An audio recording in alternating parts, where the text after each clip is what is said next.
The West had finally gone quiet for Elias Crow, but the silence never truly left him alone.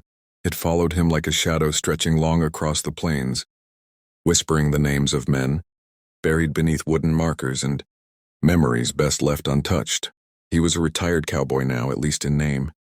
His gun still rested within reach, his instincts still sharp, his eyes still scanning every horizon the way they always had. The world had moved on, towns growing louder, railroads cutting through the land like scars, but Elias had stepped away, choosing a lonely ranch on the edge of Apache territory where the wind spoke more, honestly, than men ever did. He had not planned to go into town that morning. Trouble had a habit of finding him when he did. But supplies ran low and winter crept closer with every red sunset.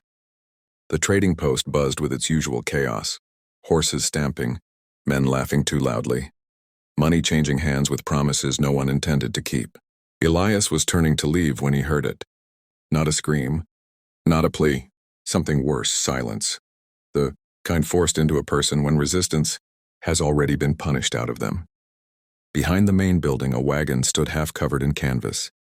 3 Apache girls sat inside, wrists bound, eyes lowered but burning with a quiet fury that made Elias stop cold. He knew this sight. He'd seen it years ago, back when he told himself one man couldn't fix the world. The trader spoke openly, joking about destinations, prices, futures that did not belong to them to sell. Elias felt something stir inside his chest, something he thought time had buried. Not rage, resolve. He didn't reach for his gun. He reached for his purse. The men laughed at first, until they saw his eyes and realized he wasn't bargaining for ownership. He was bargaining for freedom. The price was high, higher than the ranch was worth, but Elias paid without blinking. Chains fell, papers were torn. The traders walked away richer and laughing, never understanding what they had just lost. The girls didn't thank him. They didn't need to. Trust wasn't born in moments like these. It was earned in what came after. Elias told them they were free. He offered them his ranch as shelter, not command. Horses stood saddled. Paths lay open. They could leave whenever they chose. Still, they followed him, not out of obedience, but because the desert offered fewer mercies than a man who had just spent everything he owned to save strangers. Life on the ranch unfolded slowly. Elias spoke little. He worked hard. He gave them space. Ayana, the eldest, watched him with the sharp eyes of a leader who had lost too much to be careless again. Nita observed silently, absorbing every detail. Tala, the youngest, asked questions about the land. The scars on Elias's hands. Nights by the fire brought stories, sometimes painful, sometimes warm. Elias listened more than he spoke, and in that listening, something long broken inside him began to mend.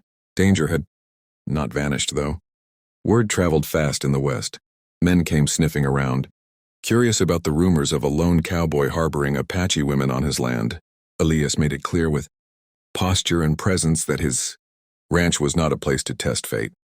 When trouble finally arrived, it did not come as a surprise, but as a reckoning.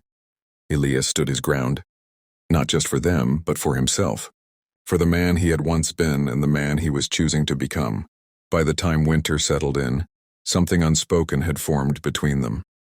Not ownership, not debt, respect, choice. The women stayed not because they were bound, but because they wanted to. And Elias realized, with a weight both terrifying and beautiful, that freeing them had given his own life meaning again.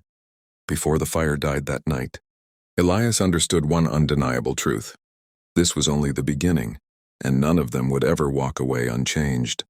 If you're enjoying this powerful Wild West story of redemption, honor, and unexpected love, make sure to subscribe to the channel right now.